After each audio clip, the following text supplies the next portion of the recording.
ကဲဟုတ်ပြီဒါဆိုလို့ရှိရင်ဆရာတို့ session 4မှာ cable installation ဘယ်လိုလုပ်တယ်လဲပြီးရင်ဘယ်လို testing လုပ်တယ်လဲဆိုတာကိုဆက်လက်ပြီးတော့လေ့လာကြည့်အောင်အဲ့တော့ဒီပိုင်းမှာဆိုလို့ရှိရင်တော့ဆရာအနေနဲ့ cable တစ်ခုကိုဟလာနော်ဒီလက်တွေ့လုပ်ပြတာတဲ့နော်ဆရာတို့ဒီ YouTube မှာပဲ cable installation ဘယ်လိုလုပ်တယ် testing ဘယ်လိုလုပ်လဲဆိုတဲ့ video file လေးကိုဖွင့်ပြပြီးတော့နောက်ကနေဆရာရှင်းပြပေးပါမယ်။နောက်များမှာတော့ဆရာတို့ဒီ cable installation ကိုเนาะအတူတူဆရာတို့ကလက်တွေ့လုပ်အောင်เนาะဒါ YouTube မှာအခုလိုမျိုး video file တွေသင်ကြားရေးလုပ်ထားတဲ့သင်ကြားရေး file တွေအများကြီးရှိပါတယ်။အဲ့တော့ဆရာတို့လေ့လာလို့ရပါတယ်เนาะဒါကိုလေ့လာပြီးတော့မိဘသားမိမိလည်းပြန်လဲလုပ်ကြည့်လို့လည်းရရှိမှာပါเนาะကဲဟုတ်ပြီဒါဆိုလို့ရှိရင် video file လေးကိုဆရာတို့ကြည့်လိုက်ရအောင်အဲ့တော့ဒီမှာဆိုလို့ရှိရင်ဆရာတို့ဒီ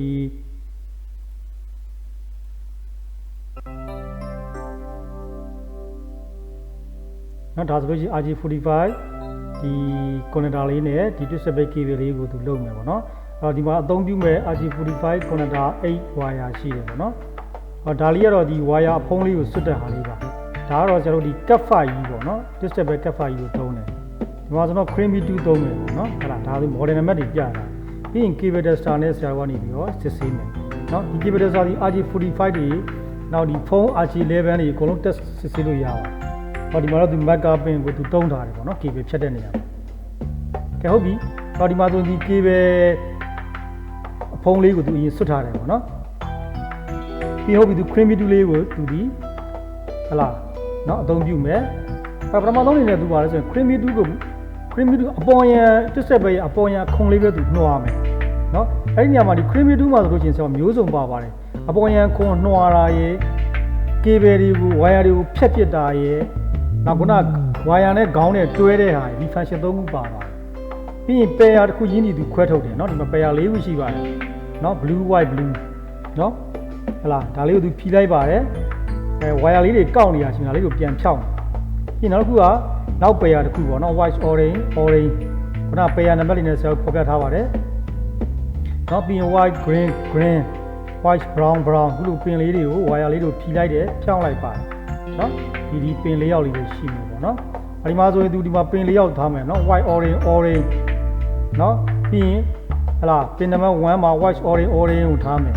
ပြီးရင် white green ပြီးရင် blue white blue နော် green white brown ဖြတ်မဲ့အမသားလေးကိုသူမှတ်ပါတယ်ခုနတားကြီးလည်းရှည်လို့မဖြစ်ဘူးတားကြီးလည်းတိုလို့မဖြစ်ဘူးမိမိ RG45 connector ထဲမှာထည့်မဲ့သလောက်လေးပဲသူတွားပြီးတော့ဖြတ်မယ်နောက်ခုန creamy 2နဲ့ပဲသူကတ်တာဖြတ်လို့ရပါတယ်အပေါ်ရန်ခွန်နှွာတဲ့ wire တွေကိုလည်းအခုလိုမျိုးဖြတ်တောက်လို့ရပါတယ်เนาะ creamy 2ဒီ function 3ခုသုံးလို့ရပါတယ်ပင်တွေကိုတခြားဖြောင်းနေအောင်လုပ်မယ်ဒီ RG45 ထဲမှာသူတွားပြီးတော့တခြားဟလာညှောင်းလေးတွေမှာထည့်မယ်เนาะအခုလိုမျိုး blade ဓာတ်သွားလေးတွေเนาะဟလာ blade ဓာတ်သွားလေးတွေရှိပါမယ်အပေါ်ရန်ခွန်ဒီနားတွေရှိနေရတားကြီးရှည်လို့မရဘူးနောက်မို့ဆိုခြောင်ထွက်သွားပြီးရင် okay မှန်ပြီဆိုရင်ပင်လေးရောက်မှန်ပြီဆိုလို့ရှိရင်เนาะ creamy 2ထဲမှာသွားပြီးထည့်မယ် RG45 ကောင်းအပေါ်ကနေသူဖိချမယ်เนาะဖိချတဲ့အခါမှာခုနကတော့ RG45 ခေါင်းထဲမှာရှိတဲ့ဒီ connector လေး blade ဓာတ်သားလေးတွေက wire တွေကိုထိုးဖောက်ပြီးတော့ connect မိသွားမှာဖြစ်ပါတယ်။နော်ဒါဆိုမြန်ရန်သွားပြီ။ပြီးပြီဆိုမှခုနက cable ဒီအဖုံးလေးကိုသူပြန်ဖုံးမယ်ပေါ့နော်။ဒါလေးကပို့ပြီးတော့တက်ရက်လက်ပသွားတယ်။ဒါဟိုဘက်ကောင်းဒီဘက်ကောင်းဒါဆိုရင်သူတွေ့တန်းပြီးသွားပြီ။ပြီးပြီဒါလေးအားလုံးကိုသူပါလဲဆိုရင်ခုနကပြောတဲ့ cable tester နဲ့ဟိုဘက် remote မှာတစ်ခုဒီဘက်က local မှာတစ်ခုသူကောင်းထိုးမယ်။နောက်ဒီမှာနော် LED မီဒီလေးတွေရှိပါမယ် power သူကျွေးမယ်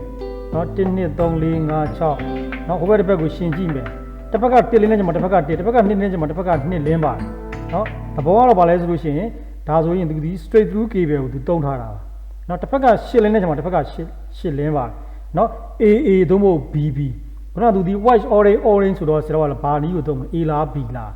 B ထင်တယ်နော်ဟုတ်လားအဲ့တော့ပြောချင်တာတော့ဒါပါလဲဆိုရင်သူ straight through cable patch cable တခုကိုသူဒီ installation RG45 connector ထဲမှာ creamy 2တွေကိုသုံးပြီးတော့သက်ဆိုင်ရာပင် layout တွေကိုတူညီစွာနဲ့လုပ်ခြင်းဖြစ်ပါတယ်ဘယ်နေရာမှာသုံးမလဲမတူညီတဲ့ device တွေမှာသုံးမယ်ကွန်ပျူတာနဲ့ switch နဲ့ router နဲ့ switch နဲ့ဒီလိုမျိုးချိတ်ဆက်တဲ့နေရာမှာเนาะဆရာကနေပြီးတော့သုံးမှာဖြစ်ပါတယ်ကဲဟုတ်ပြီဒါဆိုလို့ရှိရင်ဒါ cable installation လေးနဲ့ဒါ testing လေးကိုเนาะဆရာက video file လေးဆရာကဖွင့်ပြခြင်းဖြစ်ပါတယ်အဲ့တော့ဟုတ်ပြီဆရာကနေပြီးတော့နောက်ထပ်ဟလာဆက်လက်ပြီးတော့လေ့လာကြည့်ရအောင် နော်ဒါလေးကတော့ဆရာတို့ဒီ pan stone 2နဲ့ Hi, ဒီမှာ this သုံး is ပါ Cable Holt နော် to you guys. Keystone, you guys how to punch. Let's take a closer look. Okay, so အဲ့တော့ဒီဟာလေးကဆိုလို့ရှိရင်ဆရာတို့ဗာလဲဆိုလို့ရှိရင်ဒီပုံမှန်အဖြစ်ဆိုလို့ရှိရင်တော့ဆရာတို့ဒီ switch တွေ computer တွေ router တွေမှာထိုးရင်ဒီကောင်မလိုပါဘူးเนาะဒါကဆရာတို့ဒီအခန်းနေရန်တွေမှာเนาะအခန်းနေရန်တွေမှာဆရာတို့ဒီ telephone jack pin တွေအရန်သေးကောက်ထိုးသုံးလို့ရတယ်လို့ပဲเนาะဆရာတို့ဒီ network cable တွေကိုလည်းအဲ့ဒီ hotel တွေဆေးရုံတွေเนาะအများသုံးတဲ့ public area တွေပေါ့เนาะဒီလေဆိပ်တွေ station တွေမှာဟလာလွယ်လင်းတကူနဲ့နေရန်တွေမှာအခုလိုမျိုး hot plate တွေဆရာတို့ကပေးထားပါတယ်အဲ့ဒီ hot plate မှာ shutter ခေါင်းလေးကိုဖွင့်ပြီးတော့ထိုးသုံးတာမျိုးရှိမှာပါအဲ့ဒီခေါင်းရဲ့နောက်မှာအခုလိုမျိုး hot plate လေးတွေသုံးတယ်အဲ့တော့ခုန RG45 နဲ့မတူပါဘူးဒီမှာတော့ blade ဓာတ်သားလေးတွေရှိတယ်ဒါလေးတွေကိုဒီ wire လေးတွေကိုဒီပုံမှာတင်လိုက်ရတယ်တင်လိုက်ပြီးအပေါ်ကဘာလဲဆိုရင်ဆိုတော့ punch down 2နဲ့ခုနဆရာတို့က creaming 2နဲ့အခုဘာလဲဆိုရင် punch down 2နဲ့ဆိုတော့အပေါ်ကနေဖိချလိုက်ရပါတယ်အဲ့လို punch down နဲ့မဖိခင်မှာဟလာဒီမှာဆိုရင်ဘယ်နည်းကိုသုံးပါလဲ straight သုံးလား cross သုံးလားအဲ့တော့ straight ဆိုရင်လည်း A သုံးလား BB သုံးလားဆိုတော့ B က color လေးတွေကြည့်ပြီးတော့ဟလာဒီဘက်မှာ B ဆိုရင်အပေါ်နီးနဲ့သုံးမယ်ဒီမှာဆိုရင် white green white brown အဲ့ဆိုဟိုဘက်မှာလည်းသူ့ရဲ့ဟလာနီးတိုင်းတတ်မှတ်ထားတဲ့အတိုင်းပင်လေးရောက်တိုင်းသုံးပါမယ် A နီးသုံးမယ်ဆိုရင်ဒီနေရာမှာ white orange white brown ကိုသုံးပါဟုတ်ပြီနော် what I have here is a cat cable. Now this guy is stripped down about an inch. အဲ့ခုနလိုပါပဲ reveal the ဒီ twisted တစ်ပဲ pairs on ကေဘ the ယ်မှာရှိတဲ့ inside. ဆရာကလည်းဆိုရင် wire တွေကို Now what I like to do is fan them out in the ခွဲလိုက်မယ် basic order on how I will be crimping them wire တွေ down. ကောက်နေမှာဆိုတော့အနေငယ်သူ Now on this particular keystone, all of ours are the same. Top left will be orange,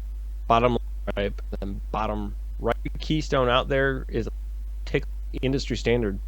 And once you figure that out, you can fan them out. It's a bit easier.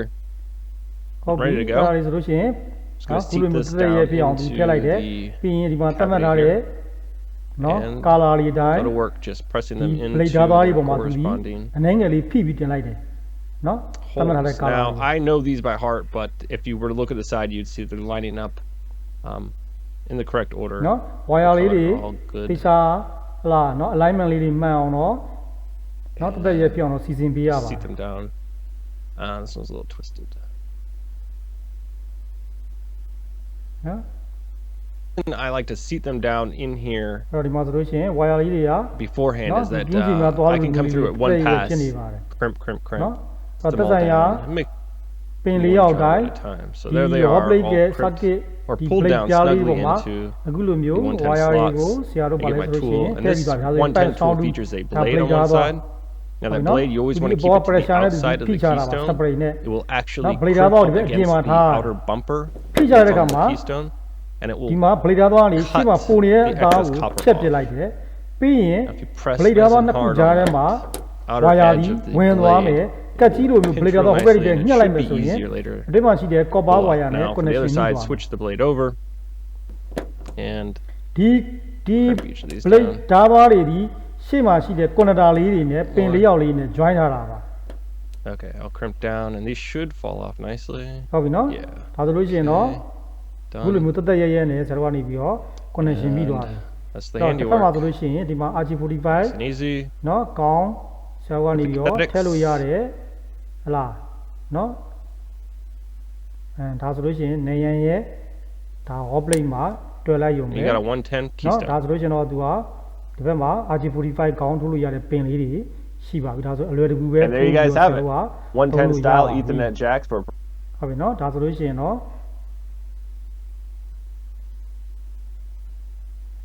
ဒါဆိုရင်ဆရာတို့ဗာလဲဆိုလို့ရှိရင်